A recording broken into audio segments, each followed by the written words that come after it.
Hard work makes the dream work. Welcome back to Student Stories, brought to you by Voicela. This is where we sit down with some of the brilliant students of our campus and dive into their journeys, how they're chasing their goals, overcoming challenges, and making things happen. In this episode, we're excited to have Natalie with us.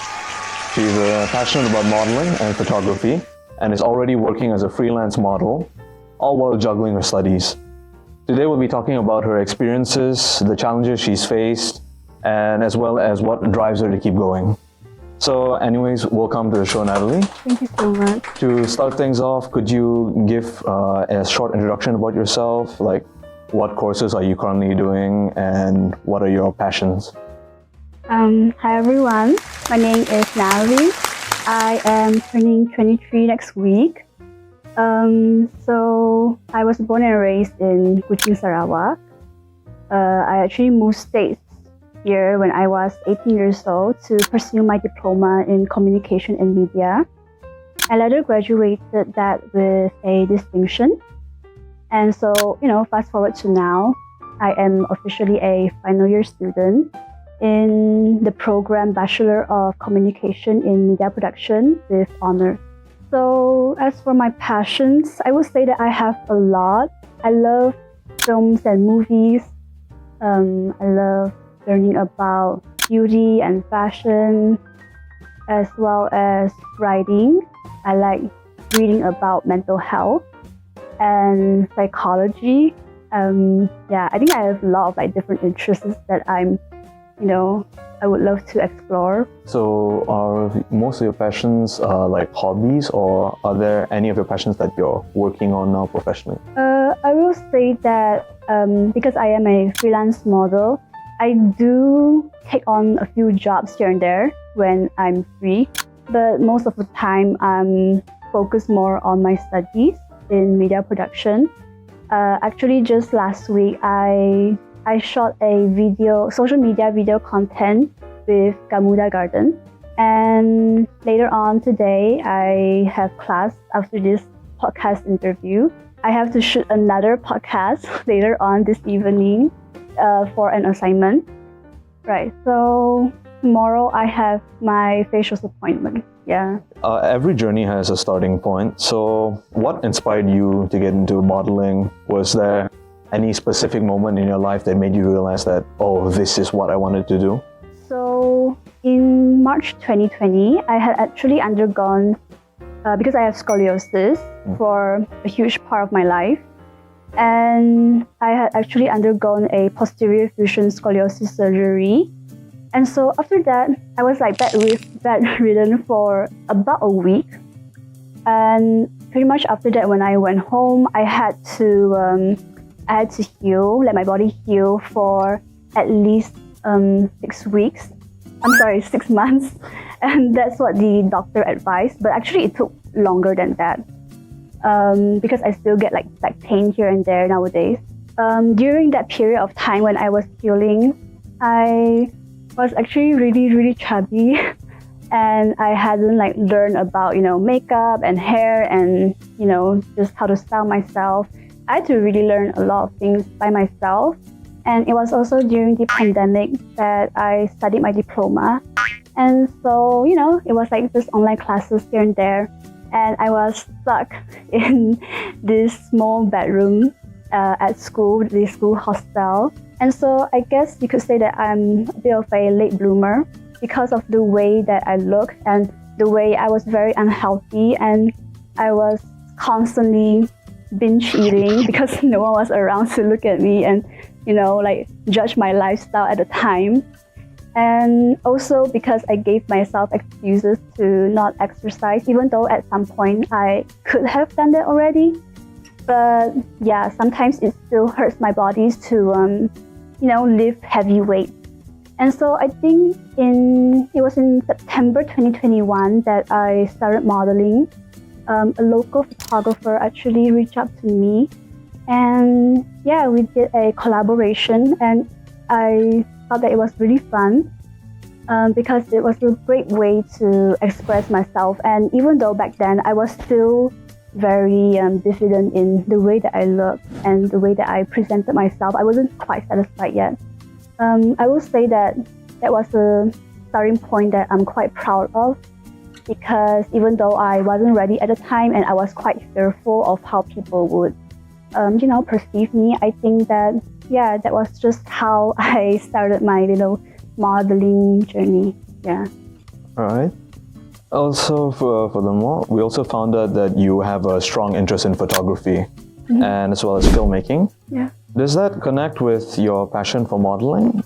Or is that also a reason why you decided to do media production?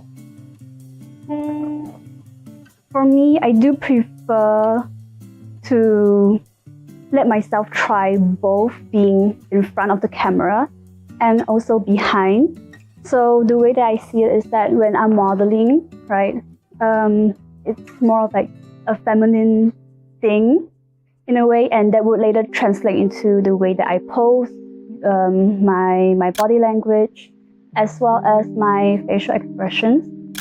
And when I'm making films and I'm directing this and that, it's more like a masculine kind of like activity for me, because I'm more assertive and I'm more firm in that way. So I think that I wouldn't really want to force myself to choose either one, but I do think that I enjoy both. Yeah. So in different creative works that you do, you're able to express yourself differently. So like with modeling, you're able to express one side of yourself. Filmmaking, it's able to express another side. Yeah. All right. Also, while pursuing modeling, while studying must obviously be quite tough. Were there any challenges that you faced along the way? Did you have any support from your family, friends, or did you have any mentors that helped you? I would say that I'd like to thank my parents and also my godparents for supporting me financially. But at the same time, they actually didn't really believe in me when I started, all of this, including my tertiary education, as well as wanting to put myself out there to try and do modeling. And so I had to really convince them, and I had to show them through my actions that I was serious about this and that, there could be a future for me. And so I had to really prove myself to them so that they would accept this and really, provide me some monetary value so that I can continue to go on this journey, right? And also the fact that they didn't really want to believe in me at first.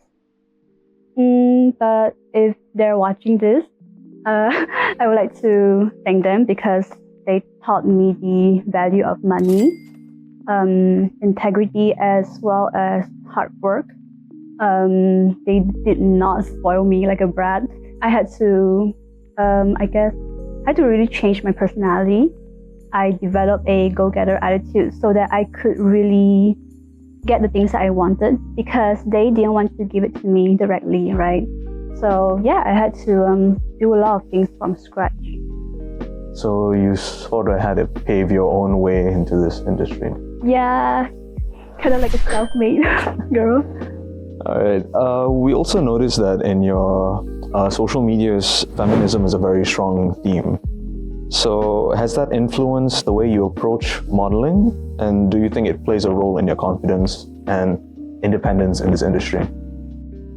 I don't know. I mean, most of the time when I post, I actually just write what comes to mind.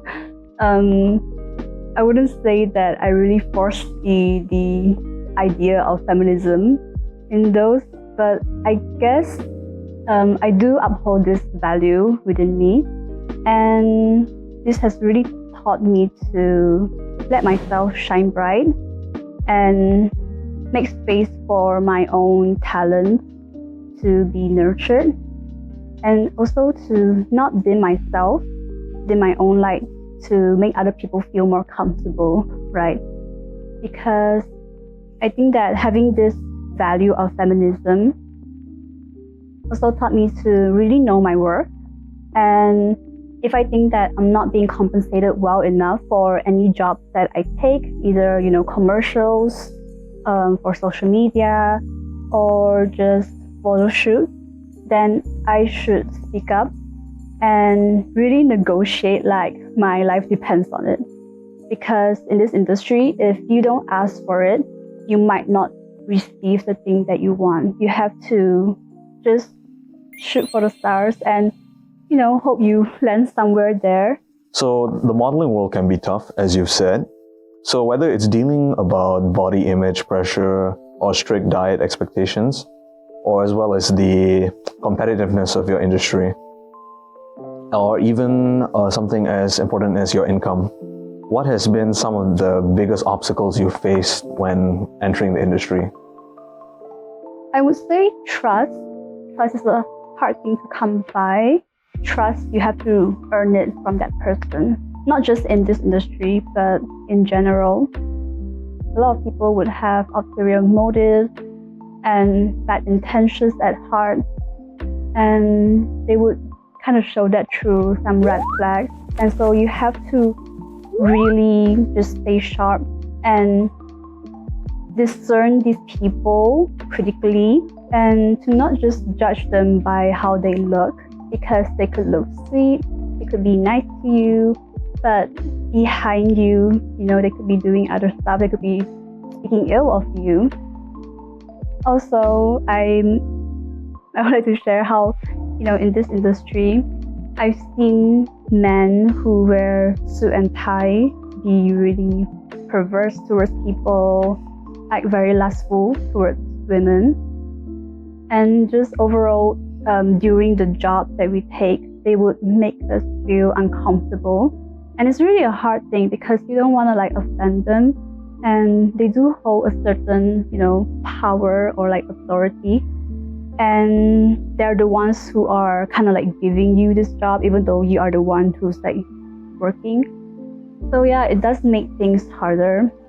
But not just men. I've also seen these women who would look very polished. They look really nice.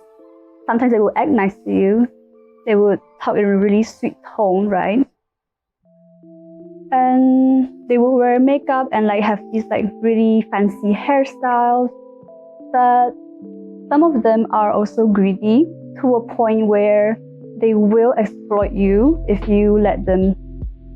And so I think that from this industry, I really learned to not be too nice and not be too gullible, to not be too trustworthy, and to learn to really understand what they want from you and what they can give, so that I would then offer my service to them. Yeah. So you would say that being in the industry sort of made you have a backbone, where you won't let people push you around? Oh yeah, totally. I think that it's so important to just trust your instincts and to not ignore your gut feeling. If you feel like something is wrong, this person isn't acting right, you should act accordingly. And if I'm wrong, then I'm wrong, but at least I'll be safe. Regarding this, if you're comfortable with sharing, was there any untoward situations that you faced while, let's say, doing a project for work? Oh yeah, I do. Okay, so I think I'm going to share two of them.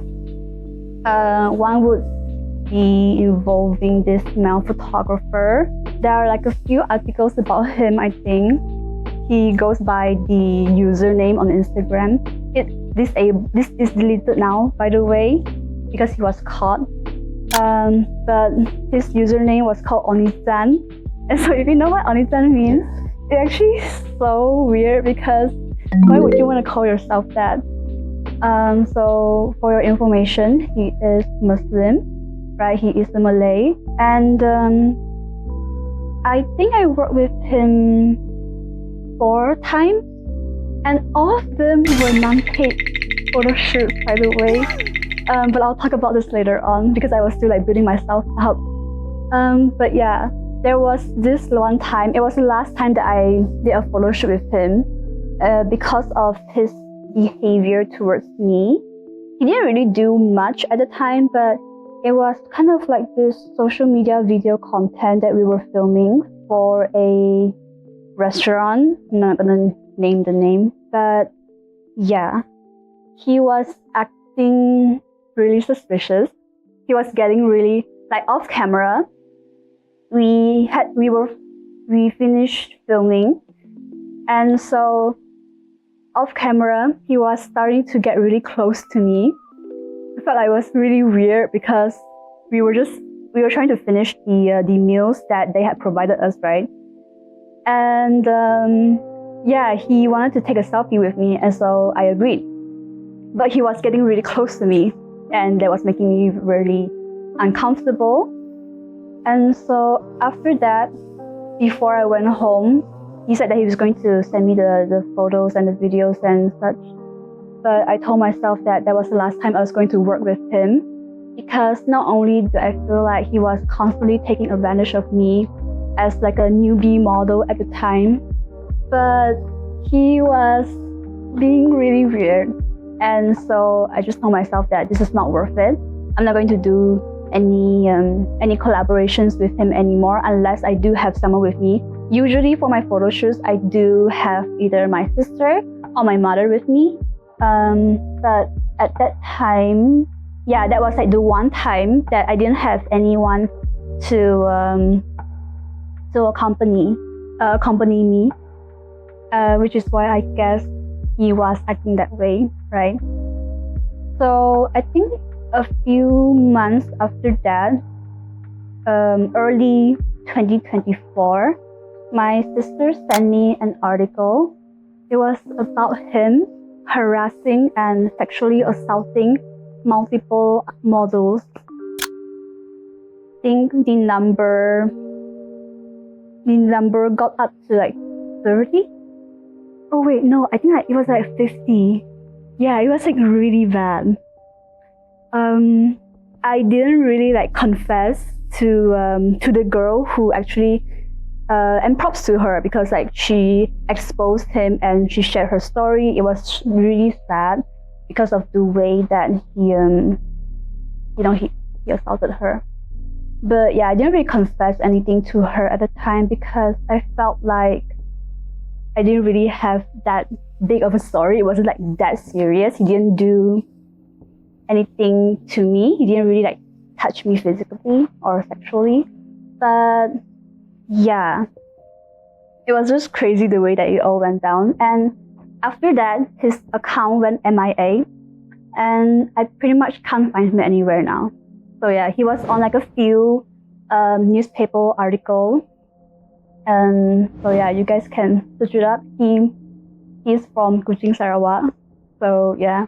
Another story that I would share is last year in May, I joined a competition called ISMC.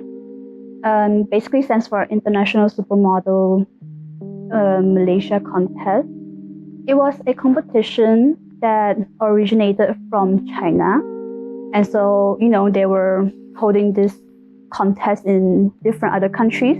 Long story short, because it was going on from May to around September/October. Basically, the marketing officer, she took advantage of this opportunity and she took all the money away.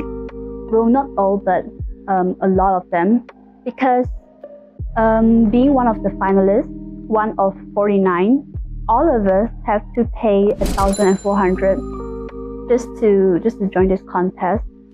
And so it was a lot. And basically, I don't really understand what happened at the time because I was studying and I was away, and so I hadn't really like got in on the conversation at the time when the thing got exposed because I was in Thailand traveling. But yeah, basically what happened was that she signed too many contracts and they were unable to financially give that amount of money. And so even though she was advised not to sign those contracts to work with these brands, she just went ahead. And so that just shows how selfish she is. And there were a lot of different things that happened as well, but that's basically the huge thing that made this whole contest fall apart. the majority of us from the 49 contestants, we ended up not just going ahead with the contest anymore. So yeah, we forfeited and we wanted to cut off the contract with the company because they had actually changed the terms and conditions after this incident had happened. But it was to their favor and not really to ours. They weren't going to refund, but yeah, they were going to hold the contest at a club instead. So yeah, I think that's probably like a huge reason why me and half of the contestants just decided to not go ahead with the contest anymore. Yeah, also because it kept postponing and it really affected our schedule. So they weren't upfront about all the details that was going on. I think some of them knew about this thing and decided not to tell us yet, but some of them didn't. They weren't really aware of this. But yeah, they were hiding stuff from us, and it was only later on that we found out about this. Yeah. All right, thank you for sharing that with us. Moving on, since you've been modeling for quite a while now, how do people around you, like your friends or outsiders, when you tell them you do modeling, perceive this industry? Are there any stereotypes that they use, and any of the stereotypes that you would like to personally clear up? Obviously, not all that glitters is gold. From what I've said just now, just because you see these pictures that are really glammed up, and I would look good in these photos, but it doesn't mean that I'm going to have like hair and makeup done 24/7, right? And also these officers and just people with big names who look really refined, they could have a really bad character because of the things that they do, the way they treat people, and also how they handle the job.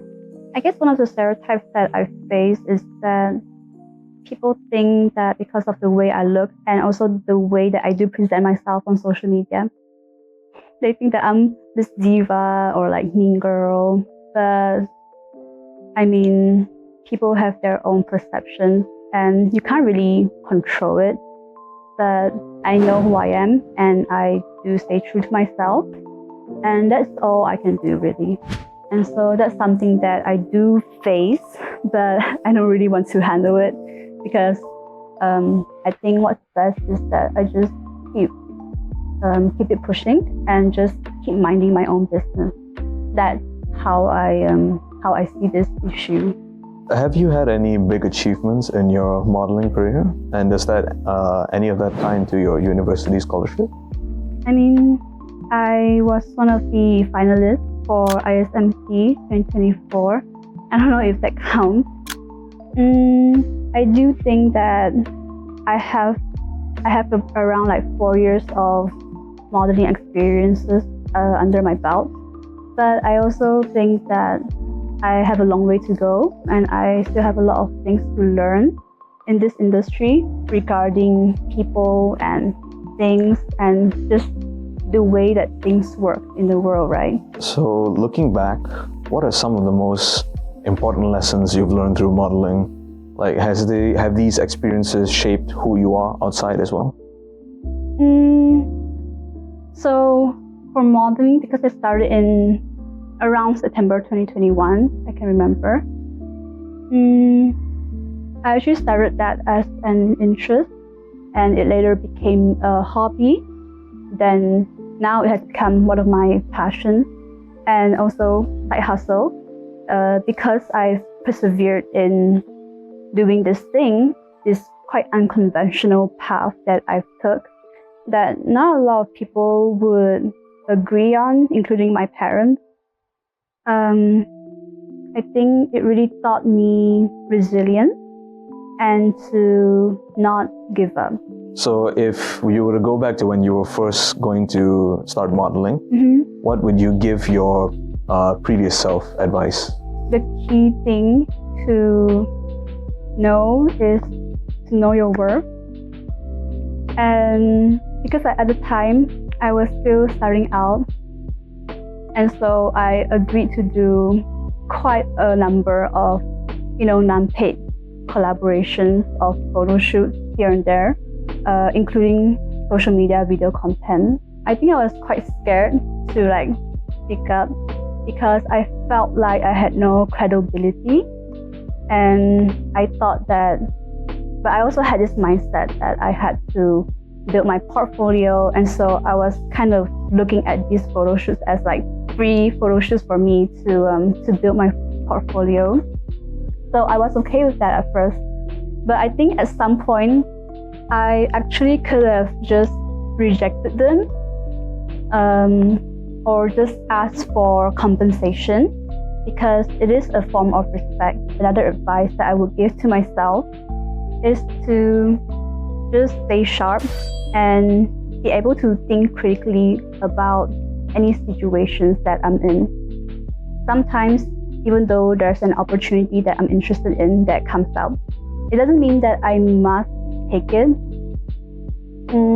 I have to really think long term about the benefit or harm that thing could bring to me. Yeah. All right, thank you. So before we wrap up, what are some of the most important lessons you've learned when modeling? And do you have any advice that you would give to our anyone who would like to pursue modeling as well?